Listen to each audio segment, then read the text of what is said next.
Bonjour tout le monde, je m'appelle Jessie et comme vous l'aurez compris, aujourd'hui, on est dans la cuisine des petits plats de grand-mère. Aujourd'hui, on fait de la crème pâtissière. Donc, pour faire la crème pâtissière, vous aurez besoin de 1 litre de lait, 200 g de jaune d'œuf, 200 g de sucre, 90 g de fécule de maïs. Vous aurez besoin aussi de 85 g de beurre en dés. Ensuite, vous aurez besoin de 2 cuillères à thé de vanille.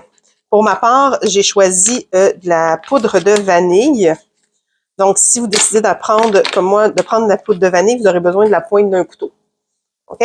Donc, je vous montre comment faire la crème pâtissière.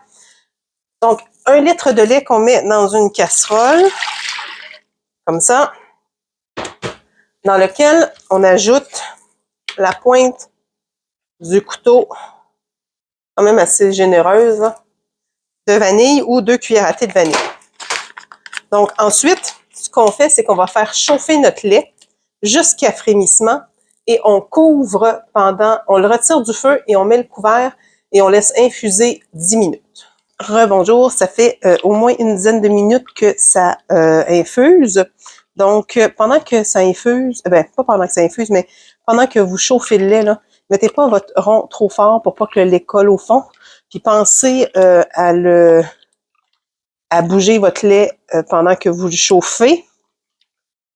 Donc là, ça fait une dizaine de minutes. J'ai reparti le feu pour être sûr qu'il soit bien chaud pour faire l'étape suivante, OK? Donc, là, vous allez voir, j'ai plus de jaune que tantôt, plus de sucre, parce que moi, j'en ai profité pour doubler ma recette. J'avais besoin de plus de crème pâtissière. Donc, mais ça change rien pour le reste quand même. Donc, ce qu'on fait, c'est qu'on a les jaunes ici, on met le sucre dedans, et là, on fouette tout de suite, OK? Faut pas laisser trop longtemps les jaunes avec le sucre sans fouetter parce qu'ils vont cuire. Et c'est pas ça qu'on veut, OK? Donc, on laisse pas dans le plat les jaunes et les œufs ensemble sans les fouetter.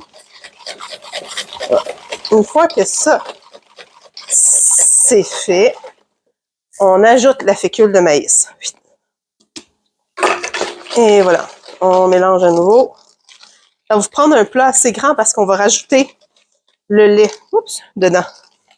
Là, ça ne sera pas aussi grand pour vous, là, c'est parce que, comme je vous disais, j'ai doublé ma recette. Donc, et voilà. Là, ensuite, notre lait qui est chaud et infusé, on le verse d'un coup dedans. Et là, ma professeure Julie vous dirait, on compte 5 hippopotames. 1 hippopotame, 2 hippopotames, 3 hippopotames, 4 hippopotames, 5 hippopotames, et on remélange. OK? Et voilà. Comme ça. Une fois que c'est fait, qu'on sent plus de résistance, on remet tout ça dans la casserole.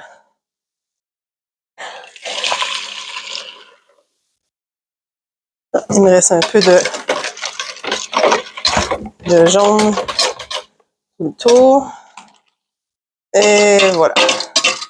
Comme ça. Bon, j'aurais pu prendre une casserole un peu plus grande. Je voulais être sûre que vous voyez bien. Et on retourne sur la cuisinière. Donc, une fois qu'on a remis sur la cuisinière, n'oubliez pas d'avoir votre rond allumé à médium. Alors là, on mélange. Et on n'arrête pas. OK? Parce que ça va épaissir à cause de la fécule de maïs. Moi, j'ai mis mon rond à médium là, parce que je sais que par expérience que si je le mets trop fort, ça colle. C'est moins agréable quand ça colle. Ça sera plus très long.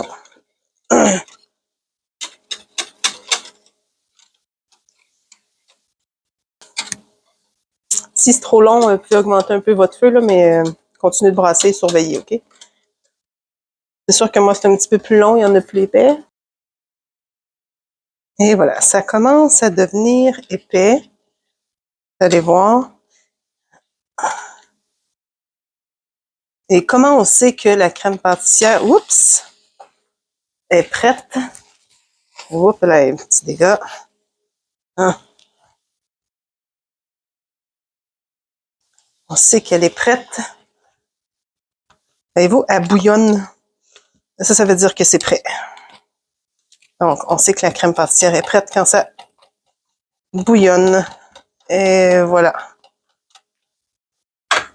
Oh. Alors, une fois que ça bouillonne, on sait que c'est prêt.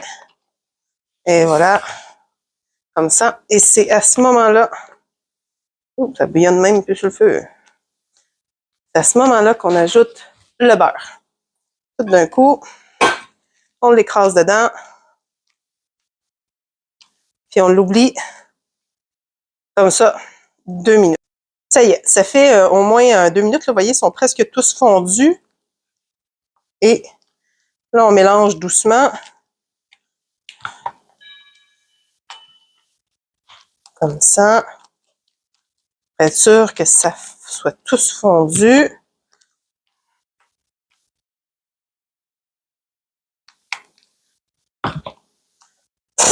Non, pardon. Une belle crème pâtissière.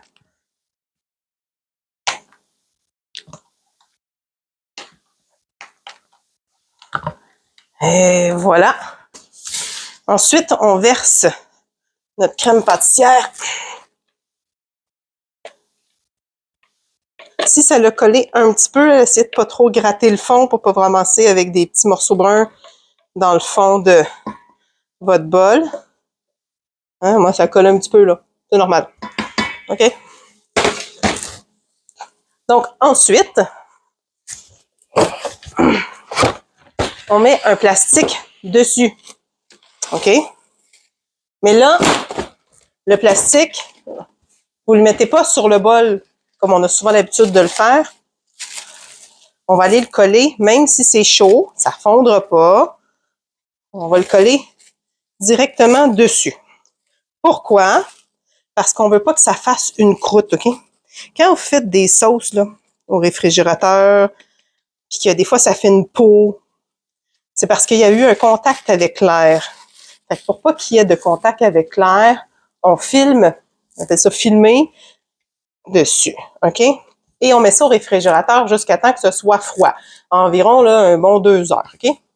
Là, tout le monde va se demander qu'est-ce qu'on fait avec les blancs d'œufs.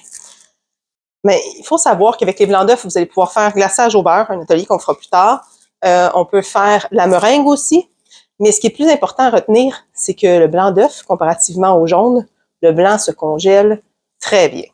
Le jaune d'œuf, pas du tout. À l'école, on avait déjà fait ça, puis quand on l'a dégelé, il avait coagulé. Donc, on ne pouvait plus l'utiliser, mais le blanc d'œuf, superbe, pas de problème. Vous pouvez mettre ça au congélateur sans aucun problème. La crème pâtissière, quand vous allez pouvoir l'utiliser pour garnir des choux, des éclairs, des crêpes aux fruits, faire des tartes jardinières de fruits, entre autres. Si vous faites des beignes à la levure, genre des beignes comme chez Tim Hortons, là, fourrés à... Parce que la crème pâtissière, c'est aussi communément appelé la costade. Donc, c'est la même chose. Si vous voulez faire la tarte à la noix de coco, c'est la base aussi. Au moment de faire infuser, pour la noix de coco, au moment où vous faites infuser votre lait, vous mettez pour 1 litre à peu près 3/4 de tasse là, de noix de coco râpée avec 2 cuillères à, 1 cuillère à thé, avec pour 1 litre, 2 cuillères à thé d'essence de noix de coco. Donc, ça va faire votre garniture pour la tarte à la noix de coco. Bref, partout ce que vous pouvez utiliser de la crème pâtissière, là, c'est ça la recette. C'est super facile, donc pas besoin de bain-marie, c'est une recette très standard. Je vous souhaite bon appétit. On se retrouve plus tard pour d'autres capsules. Bonne journée.